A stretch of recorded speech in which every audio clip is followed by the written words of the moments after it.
We dismiss history at our peril. Liberty Nation Radio with Mark Angelides. And we're back on Liberty Nation Radio talking with Brent Bozell, founder and president of the Media Research Center. These NGOs, they're putting out there, they're not putting out the information to the general public. It's being presented in reports to the DHS, as you say, and among like-minded associations. And you had to get that information via freedom of request, freedom of information requests.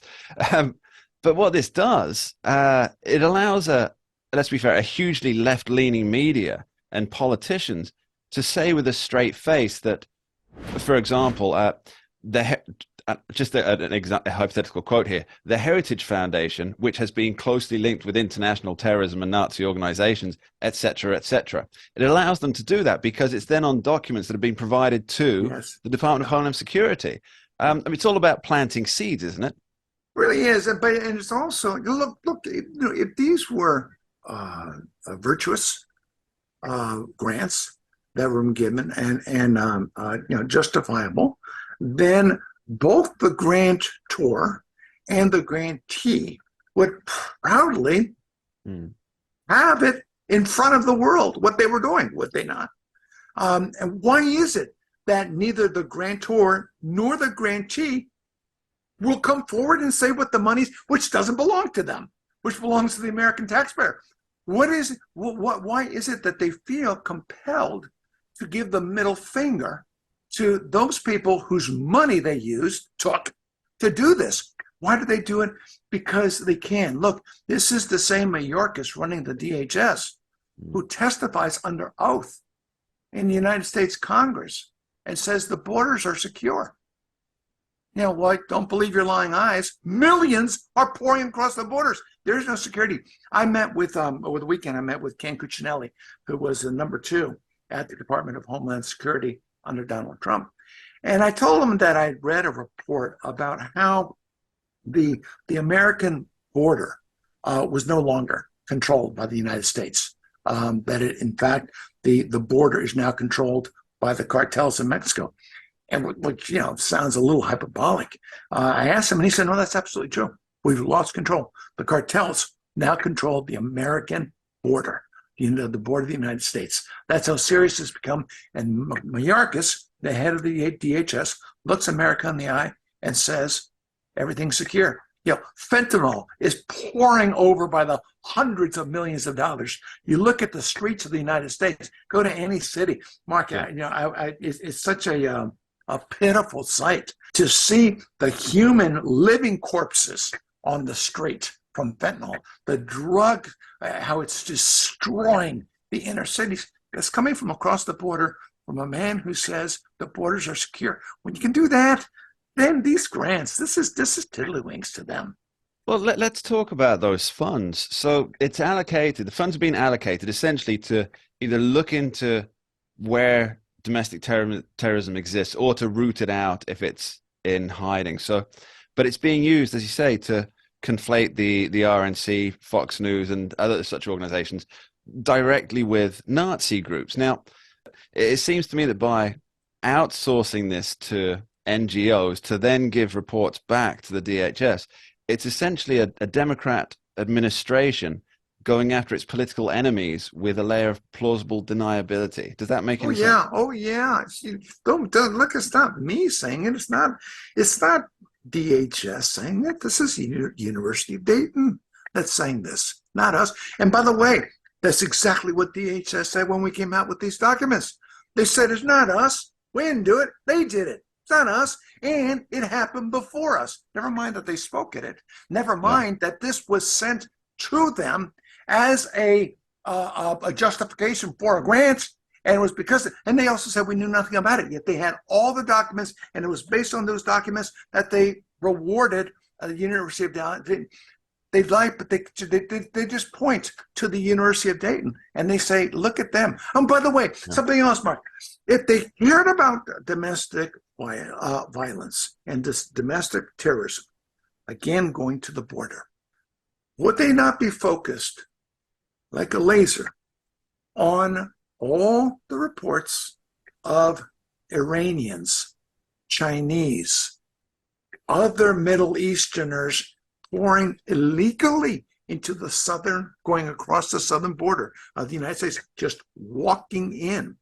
Would they not be more concerned about documented terrorists that have been coming into this country? Documented terrorists coming in. If you cared about domestic terrorists, they don't. What they care about is conservatives.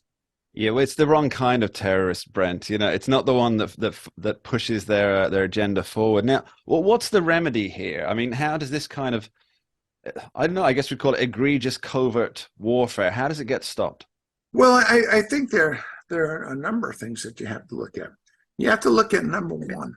You have to look at the size of the American government today. It is utterly unaccountable. You cannot account for $4 trillion.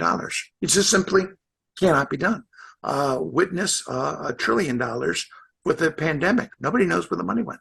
There are all these reports about how there were armed gangs of online thieves stealing hundreds of millions of dollars from nobody knows. So if you can't follow $1 trillion, you can't follow $4 trillion. That's four. So people can do this kind of stuff and just hide it in these bills, i.e. what in the Department of Homeland Security, I don't know what their total budget is, but I can guarantee you this, $40 million is a drop in the bucket. So out $40 million goes. It means a lot of money to you and me, but out it goes. That's point number one. Point number two, having real policies in place to prevent this kind of thing, where there is criminal prosecution for those who do engage in this. And there are no rules against it right now. You get a slap in the wrist. The director of the FBI going into the Oval Office, I still can't get over this, Mark, going on with a listening device to try to snare the President of the United States using a hidden camera. That when the FBI is so weaponized, doing it simply for political reasons, this whole Russia hoax thing. Do you know, Mark, no one's been held to account for this? We now know unequivocally that this was a plot from the Hillary Clinton campaign using the FBI and the Justice Department to A, attempt to prevent Donald Trump from becoming president, and B, to remove him from the presidency. And no one has been held to account. This is why there was one lawyer, I believe Mr. Kleinsmith, got a slap on the wrist for some procedural violation. But besides that, you're right. Nobody's been held account for. That's like saying you rob $1 million from a bank and you get a 1-month sentence. Okay, yeah. I mean, that's follow Brent Bozell for more financial advice. Yeah, well, I once had somebody embezzle about $500,000 from me, and they got a 4-month sentence, and it got me to thinking, do that every year. Every year, that's a few $1 million there for you. So, Brent, let's talk a little bit generally about the media. Now, you are really at the forefront of the pushback against what is happening in the media, and the media are complicit in by what they omit, by what the legacy media, as we call it, I guess, by what they omit. They don't tell you about these things that you've uncovered. They do their best to poo-poo these things or downplay them or offer the DHS's response, which is, well, that was University of Dayton, Ohio. That wasn't us, even though we paid them $500,000 for it. So with the Media Research Center, could you perhaps tell our listeners like how they can follow your work there and what the mission provocator is, as it were? Okay, so the mission, when the MRC began in 1987, we were committed to the proposition that unless conservatives did something about the bias of the liberal media, we would never be able to get our message across correctly. Now, that was then. Where are we now? We are now where I am ruining the good old days of liberal media bias, because where we are today is a place where I simply, and no one expected we could go. It's the same direction that liberalism has gone in this country. Liberalism doesn't exist anymore. It is far leftism. It's neo-Marxism that's at play. And it is true that the media truly are the tip of the spear of that.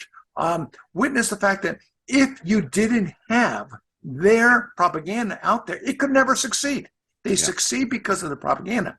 But the bias, Mark, that's taking place is changed as well. The bias we dealt with 20 years ago, 10 years ago, was the bias by commission, where the media were distorting things to fit the liberal narrative. Now, the bias is far more dangerous. It's the bias by omission, where they simply don't tell the truth. They don't even report the news. And I'll give you an example, and the best example we can give. After the elections that were just completed, we did a national survey, and we asked the public, Biden's voters in the swing states of Nevada, Arizona, Georgia, Pennsylvania, North Carolina, Wisconsin, and Michigan. Biden took all those states except for North Carolina. We asked them a series of questions. One question was, and we asked Biden voters if they knew about this, if they didn't know about it, had they known, would they have voted for Biden? On all 5 state numbers of questions, the numbers were dramatic. But here's the best one. We asked them if they knew about the Hunter Biden laptop. Well, of course they did. Everybody knew about this. 49.4% of the Democrats who went to the polls in 2020 had never heard of Hunter Biden. Let me repeat that. Almost 50% had never heard of Hunter Biden or the laptop. So we then asked, if you had known about Hunter Biden and the laptop, would you have voted for Joe Biden? 9.4% of Biden's voters said they would not have. We took those 9.4 and we put it across those 7 states, the battleground states. Donald Trump would have won Nevada, Arizona, Georgia, North Carolina, Pennsylvania, Wisconsin, Michigan. Would have won every single one. That's well over 100 electoral college points. It would have won at least 317 electoral votes, an absolute landslide, if the media had simply reported the news. That's how powerful they are. And that is the mission of Media Research Center, whose president and founder, Mr. Brent Bozell, has been kind enough to join us today. Brent, thanks ever so much for being with us. Thank you, Mark. And that's all we have time for on this edition of Liberty Nation Radio here on the Radio America Network. Thanks to our guests, Brent Bozell of Media Research Center, Scott DeCosenta, and Andrew Moran. And most of all, thanks to you at home for listening. We dismiss history at our peril. Liberty Nation Radio with Mark Angelides. Entertaining, informative, and just plain fun. Watch Liberty Nation's The Conservative 5. Produced by conservatives for conservatives. C5's The Left Free Zone. Hosted by Liberty Nation's Lisa K. Donner. Joined by a raucous, irreverent panel of authors. Deconstructing leftist narratives. Debating the hot topics. And remembering to laugh. Join the official conservative safe space. You only did that to piss Jeff off. Liberty Nation's The Conservative 5.